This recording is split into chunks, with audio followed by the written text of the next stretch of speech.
அதே மாதிரி அல்லாவுடைய தீனுக்காக நேரம் ஒதுக்கிறத, ரசூலுல்லாவுடைய மிஷனுக்காக தன்னுடைய கான்ட்ரிபியூஷன் பண்ணுது. இதுவும் தன்னுடைய கெப்பாசிட்டிக்கு மேலே செய்வான்.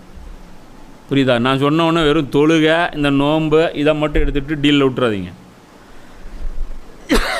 அல்லாஹ் என்ன ஃபஸ்ட்டு என்ன சொன்ன அல்ல கண்டிஷனில், நான் கடமையாக்கினதை எவன் செய்கிறானோ அவன் தான் எனக்கு பிடிச்சவங்கிறான். அல்லாஹ் கடமையாக்கினதில் ஒன்று என்ன, இந்த உலகத்தில் அல்லாஹ்வுடைய தீனை முழுமையாக கொண்டு போய் நிலைநாட்டி காட்டுவது. அதற்காக ஒவ்வொரு சூழ்நிலையிலையும் என்னென்ன இருக்குன்னு நாமளே தேடி அந்த வேலையை செய்வது, அதுவும் கடமை. எப்படி தொழுகை கடமையோ அது மாதிரி இக்காமத்தே தீன் கடமை.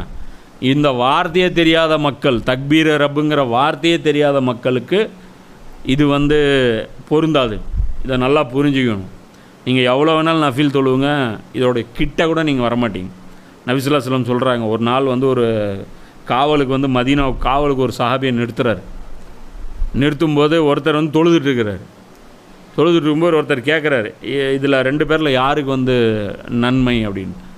அப்போ அவர் சொல்கிறாரு, இந்த சஹாபி இப்படி போயிட்டு வராரு இல்லையா, இந்த காவலுக்கு அவர் போகிறார் இல்லையா, அவர் போயிட்டு சும்மா கொஞ்சம் நேரத்தில் வந்தால் கூட இவர் வாழ்க்கை பூரா தொழுதுகிட்டே இருந்து நோம்பும் வச்சுக்கிட்டே இருந்து என்ன இதே இடத்துல உட்காந்துக்கிட்டே இருந்து செத்துட்டாருனா கூட அவருக்கு கிடைச்ச அந்த கொஞ்ச நேரத்தில் அவர் கிடைச்ச அந்த நன்மை இருக்குல்ல, அது இவருக்கு கிடைக்காது.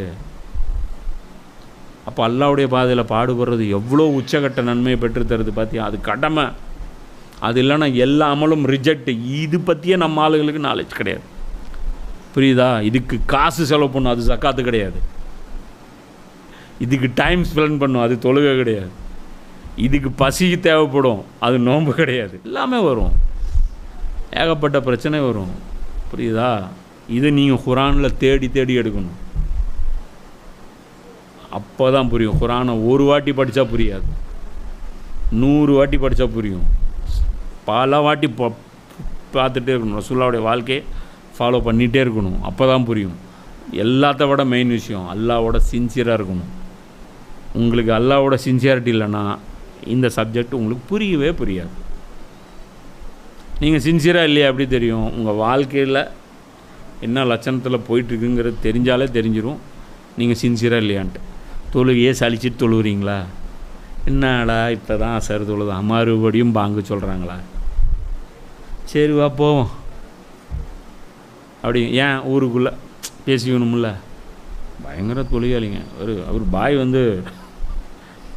தொழுகையாளிங்க. அவர் 5 வேளை தொழுகையாளி. இல்லைன்னா பாய் தொழுகையாளின்னு சொல்ல மாட்டாங்கல்ல.